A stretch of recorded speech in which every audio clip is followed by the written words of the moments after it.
Hello everyone and welcome back to the channel. In this Marvel Contest of Champions video, we are going to be taking a look at my 5th rank 4, which happens to be Elsa Bloodstone, one of my favorite champs in the game, and also one of the most featured champs on this channel. So a lot of what we're going to see here is a repeat of some of the things that I've done in the past, only we'll get to see her with the rank 4 stats.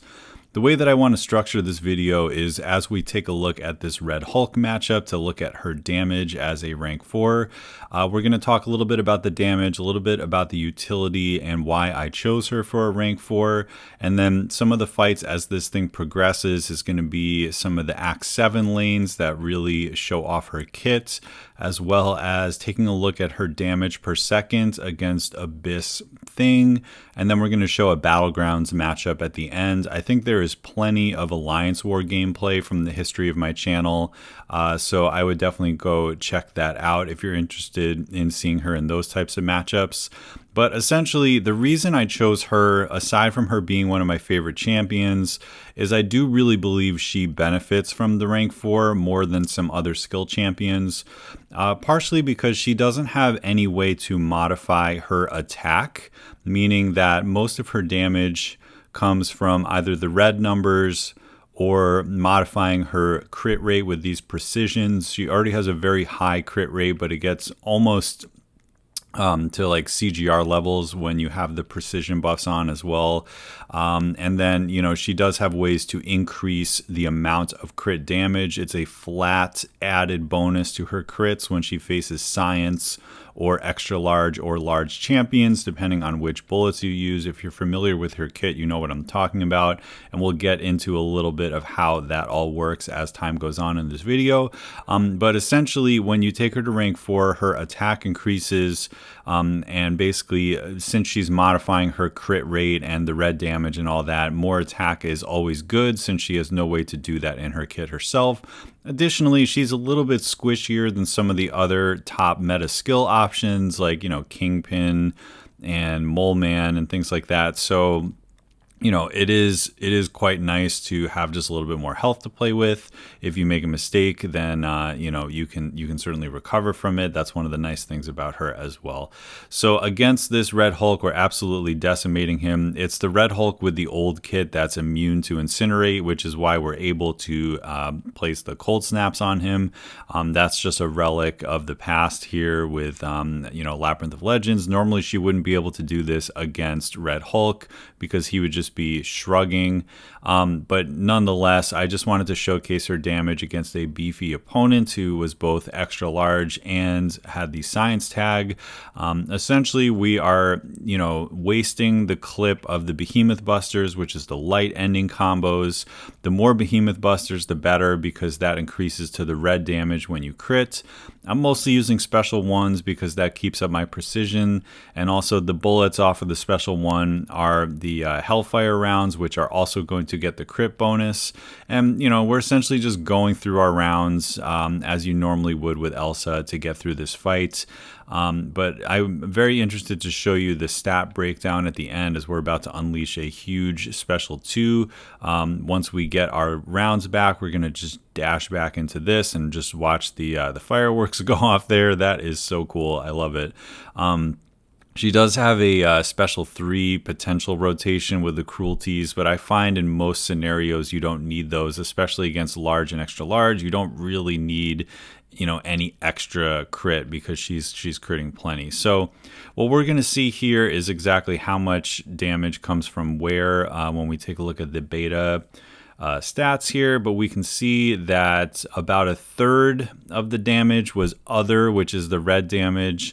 A third was the basic attacks, and then I would imagine that the rest of the third was rounded out by cold snap as well as those special attacks. But you can see how much those Behemoth Buster red damage numbers do. It was the largest damage source was the red damage that was coming off of those Behemoth Busters. So, you know, anytime that she can place debuffs and you know how to play her correctly, ending with lights a lot, throwing the special ones, then you're going to have a really, really good time. So next up, we're going to look at some utility. So definitely some annoying nodes here: Stunning Reflection and Mixmaster. So I've often said that I really like using Elsa for Mixmaster because you can proc the evade when you want it and expect it, and then you can convert your incinerates into cold snaps. Additionally, when it comes to the stunning reflection node, she is obviously one of the best in the game to counter it because she does have incinerate in her kit, which means when we place the incinerate, the stun shield goes down. We're able to stun and we can take advantage of the parry vulnerability. But additionally, because of Mixmaster, if we accidentally trigger an evade in this fight, then we are going to be able to, for the rest of the fight, convert our incinerates into cold snaps. And, cold snap is not the best way to counter evade, but it's certainly a unique way of countering evade. And, when you have things in the game like slow or ability accuracy, which have their limitations, it's sometimes nice to have some form of evade control that is, just different. And Cold Snap is one of the more rare ones in the game. And yeah, essentially the way I'm playing this fight is we're keeping track of Mixmaster as best we can, throwing special ones and, keeping our incinerates on so that we don't even need to worry about the Mixmaster. And that's going to pretty much do it for the rest of the fight. We do have the disorient when we've run out of bullets. That's one of her synergies. We're just kind of like souping up her damage a little bit here. But, we're going to basically end at 100% health here against this War Machine. And we never triggered Mixmaster. And we just took advantage of the stunning reflection node. And what could have otherwise been an annoying node was completely taken care of her in 90 seconds. So I feel like she was built for those types of nodes, right? Now, War Machine's not that difficult to fight, but what if we went up against this Sasquatch, who you would think Elsa Bloodstone doesn't have any business taking a Sasquatch, but he is extra large, and we're going to see that she does have the benefit of her large crits here. So we can't land a parry, so we're going to lose our stun reflection timer here. And I believe in this fight, I do trigger an evade early by accident. And right there, that was a little risky, but we got it off. So as of now, the plan of the fight is to try to treat it like that War Machine. Like, we don't have a lot of health to play with. We can use our well-timed blocks to create the openings, which is really nice, so that we don't have to worry about stunning him or anything. But right there, we make the mistake of triggering Mixmaster. So now you're going to see for the rest of the fight, we are going to be able to put this Cold Snap on him. And like I said, because of Mixmaster, it's a predictable evade. It's not just going to evade out of the middle of nowhere, so you know when it's going to happen. You can plan for it. You can get that evade, and then you can have the Cold Snap for the rest of the fight. So I do really like her for this matchup for a couple reasons. As we already mentioned, he's extra large, which means that when we do light ending combos and special twos, it's going to be a big bonus to our crit damage. It's just a flat yellow number added. It's not percentage based. Additionally, because of Mixmaster, we decided to handle the node that way with the Cold Snaps. Now, Cold Snap doesn't do that much damage against a Sasquatch because he does have resistance to Cold Snap, but it's there just for the controlling of the evade. You can still apply it on him.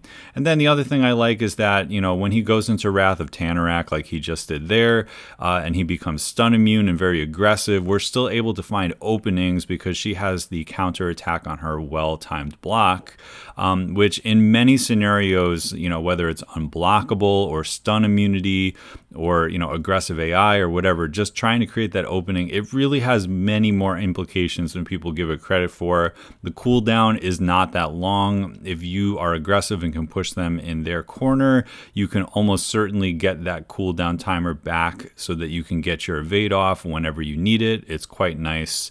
So yeah, we're just chipping away at him. We basically started with like 15 or 20% health, and somehow we still have that much because we haven't had to block. We haven't had to really take that many hits. And it's just dealing with a Sasquatch, and he's aggressive, he's annoying, he has some abilities that make him last longer. But we're seeing a little bit here with the healing that our debuffs are triggering the Despair Mastery as well. So, that's a little bit of a hidden ability of hers as well. So many debuffs that it's going to mostly control the healing in a big healing matchup like this as well. But you wouldn't think like annoying miss Mystic with healing and, unstoppable and stun immunity, that she'd be a good counter for it, but in a lot of ways, it's totally working fine. And, we lost our Incinerate at the very beginning of this fight, so we've only been relying on our well-timed block counter evade and the cold snaps to stop the evade on this fight, and our additional damage boosts from the XL bonus that we get. And additionally, the Despair Mastery blunting some of the healing. And you know what? That's enough. In this game that requires meta counters sometimes, we have enough of a counter that we're going to be able to eventually get him down if we just play well enough. And, I've taken some annoying Sasquatches in battlegrounds with her, even with Mystic Dispersion, and it's kind of worked out fine. So that was my favorite fight. As you can see, most of it was basic hits because we had to play slightly differently. The cold snaps were doing no damage, but we still saw, 23% of the damage was from the Behemoth Buster's red damage. Not too bad at all. Next up, I want to showcase against Thing because I do think she is one of the better Thing counters. And I'll say right off the bat that this is not going to be a solo. Just the way that the Abyss in Rage works, it has the, basically you have like a limited amount of hits. And even as a rank 4 with 150 skirmish charges, we're going to run out of hits. And I knew that going into this fight. But what I wanted to showcase is if we just play Elsa like normal Elsa style, where we're not really conserving hits, would I be able to take off a solid chunk of damage? What would the damage per second be in a fight like this? Because, fighting Thing is annoying. You have to count the rock stacks. You often are baiting specials. It's sort of a slower rhythm. He's tanky. He has the protection. There's times that, you're not going to be doing any damage at all. So you would think that, damage per second wise, that, going up against Thing, it's not going to be that pretty. But as we're going to just kind of speed it up because, you kind of know where this is going. The thing I like about her is with her well-timed block, she does have a way to increase his combo meter. So it's something to be aware of, that when you do the well-timed block and you get the counter evade, it will add 1 rock stack to him. That can either, it can bite you, or, you can use it to your advantage. Like if you see the number 9 and then you do 1 counter evade followed by a 5-hit combo, you can add 6 to his rock stacks, which can be helpful at times. Additionally, I've noticed that when you use medium enders and special ones, that is not increasing your attack, which means it's not going to be triggering protection, even though you're probably going to see a big yellow number. So another way to say that is the way that she increases her damage is like a flat number that is added to the big yellow number. And because it doesn't cross a threshold of you increasing your attack on that actual number, it's not going to trigger his protection. And the fact that you don't have to stun as much, you can use your well-timed block counter evade. You are pretty much not going to be triggering protection as much as many of the heavy hitting skill champions like Kingpin or Mole Man or Shang-Chi. You start hitting too hard, you're going to be triggering protection. You start parrying too much, you're going to have to deal with that as well. And then, throw on top of that the damage over time. These are all ways to get around Thing's protection. So essentially you're just playing, normal Thing style. You're counting your combos, you're watching the rock stacks, and you're doing as much damage as you can using the utility of Elsa. And, funny story, I actually tried to slow play this fight and only do medium ending combos, like medium to conserve my hits and things like that, because, in Abyss, you want to be conserving hits. And believe it or not, just playing Elsa, normal combo style, 5-hit combos and special ones against Thing, I ended up doing more damage per second and more damage for the entire Enrage.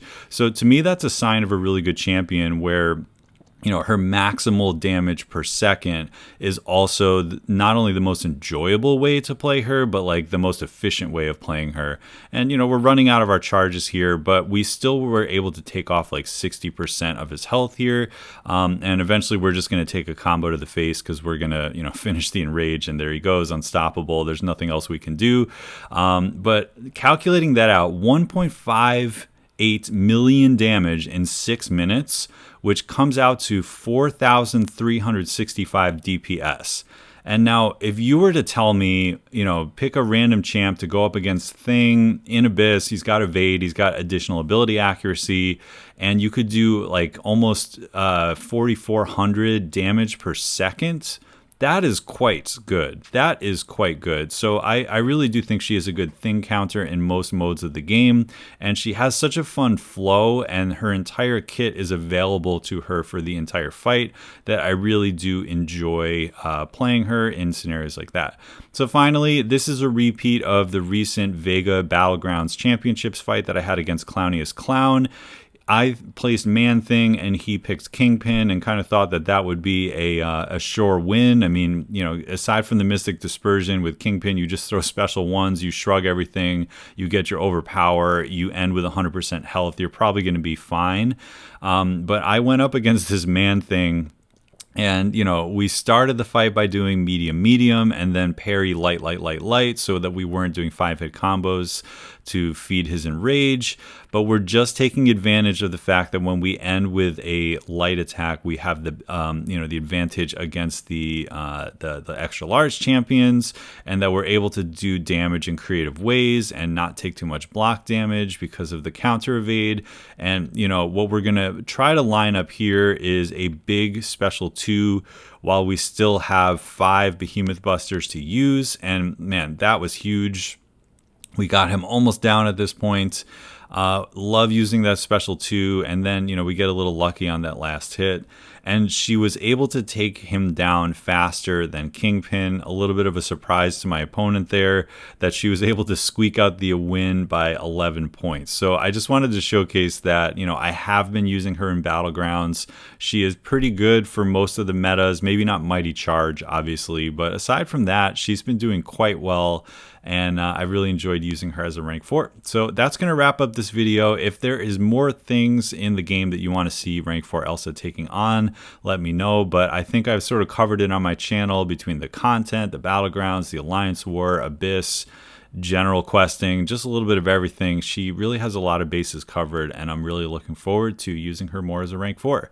Thanks for checking out the video, and I will catch you in the next one.